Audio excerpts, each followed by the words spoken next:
His new book, it's called The Leaders We Deserved and a Few We Didn't. Alvin Stephen Felzenberg offers up some key points to keep in mind when deciding your vote for this presidential election. And welcome to the set, Al. Thanks for coming in. Hi, Mika. How are you? Nice to be here. It's beautiful. And you have some really interesting lists of presidents that stand out. Willie, go through them for us. Yeah, this is a great book because it's a parlor game. A lot of people play. Who was the best president ever? And you go through and you rank them. Let's look at the way you did it. We've got your top 6, I think, here. Abe Lincoln, perfect score. Yeah. George Washington, Teddy Roosevelt, Ronald Reagan tied with Roosevelt, Dwight Eisenhower, and FDR 6th. Tell us how you come up with the ranking and how you decided Abe Lincoln was perfect. Well, I looked at several components that the presidents bring to office. 3 they carry with them: character, vision, where they want to take the country, how confident they were achieving their goals. And then I looked at 3 policy areas no president can avoid. They all have to deal with the economy in some way. They all have to deal with national security. And what I think above all, the country's founding mission, preserving and extending liberty. As Mrs. Thatcher told us, we were the only nation on earth founded on an idea. We're going to celebrate that idea on Friday. And presidents varied greatly in how they furthered freedom. Well, let's look at a little breakdown. Let's talk about one of our more recent presidents, as someone who's been in the news just as early as today. Yes, he ranks them by numbers. Bill Clinton ranked 22nd. Let's look at a breakdown. You gave him, out of 5 now, a 2 for character. I think we know why you did that. 3 for vision, 3 for competence, 4 for economics, human rights 3, foreign policy 3.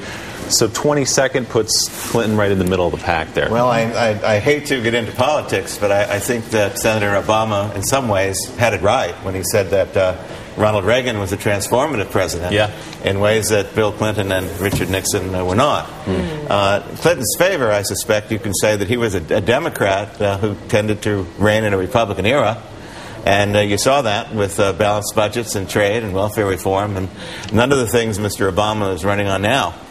But I do give Clinton tremendous grades on the economy. I mean, he was a superb manager of the economy. He meant it when he said he would focus like a laser beam on it, and he did a very good job. And you gave high marks to Ronald Reagan. We showed you earlier number 3. If you look down at a breakdown, you get him a 5 on character, a 5 on vision, a 5 on foreign policy. What went into that decision? Well, Ronald Reagan was one of those few presidents that could actually see ahead. He was our oldest president up to now, but he was very young thinking, very future-oriented. When I was growing up, when all of us were growing up, I don't think any of us, even Mika's father, could see a day when there was not a Soviet Union. He saw that day. He saw a way to get there without firing a shot. And on the economy, it was the same thing. On the competence issue, we can talk a little bit about how he used staff, particularly around Contra and some other things. But, you know, over the 8 years, I mean, this man was a very steady hand. He changed the country in remarkable ways. Pat Buchanan. You didn't think he had a great staff, Reagan?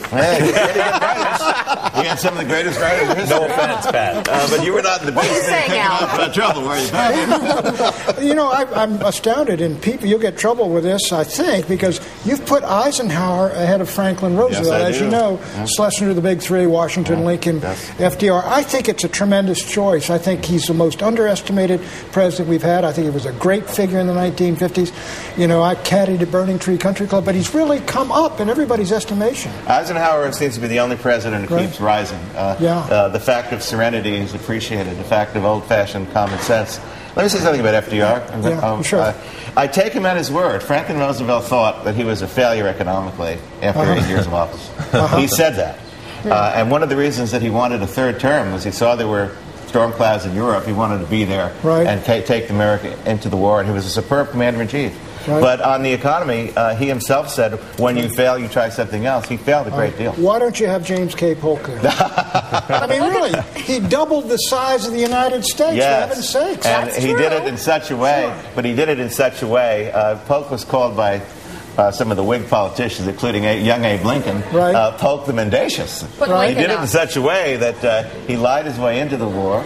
And he settled it in such a way that it made the Civil War almost inevitable. As soon as the war was over, the starting gun of settling these new nations, new territories, whether... I mean, but a guy, one-term president, you know, gives you the Southwest, California, Texas, I guess, came in 1845. So he gave all that to you, and he's never ranked there. Well, I give him credit for competence, and he did a great achievement as president. But again, he started off the he lied a little bit. He lied a great deal. In fact, he sent the president to the Gulf of Tonkin.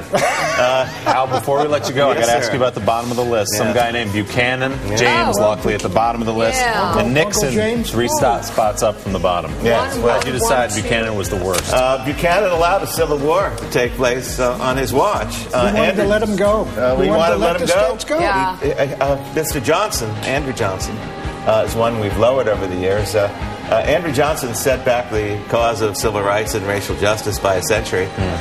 Whether he deserved to be impeached, we can discuss, but he was one of the worst presidents. Are you pro-Reconstruction? Yes. Well, Lincoln would not have done that. Lincoln had a plan that he left more behind. magnanimous than what we did. He was magnanimous. All 5, Pat. He was magnanimous. Looks like a Pat Buchanan report card. Well, actually, my students like it because I give them a report card, just like they get. Al Felzenberg, the book, The Leaders We Deserved, and a Few We Didn't. Thank you so much for coming into the studio. That was fun. Lincoln won that one, Pat. Okay? Thank you. 5, 5, 5, 5, 5. Okay, And good to coming see up you. next.